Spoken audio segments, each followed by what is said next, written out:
આજે તો અમરેલી મેં જુનાગઢ ભાગી જવું છે.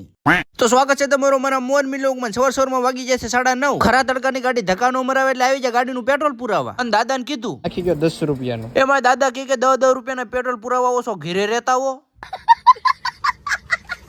જેવો લીવર ઉપર પગ મેજો ને આવી જાય સલડીમાં. હવે સલડીમાં આઈસ્ક્રીમ તો પ્રખ્યાત છે, પણ કોનો આઈસ્ક્રીમ પ્રખ્યાત છે કોમેન્ટ કરી નાખજો. અને પછી સીધી કરી લીધી અમરેલીમાં એન્ટ્રી. હવે આપણે કરવાનું છે એક પ્રમોશન નું શૂટ. તો ફાઇનલ એક પ્રમોશન નું થઈ ગયું છે શૂટ, ને બીજા પ્રમોશન નું કરવાનું નથી. થોડી ઘણી સરસા ભાઈ અમરેલીમાં તડકો ગાભા કાઢી નાખ્યો. પેલા મેં કીધું મારે અમરેલીમાં રહેવું જ નથી, મારે ભાગી જવું છે હવે જુનાગઢ. કારણ કે હવે આપણે એટલો બધો તડકો સહન નહીં થાય.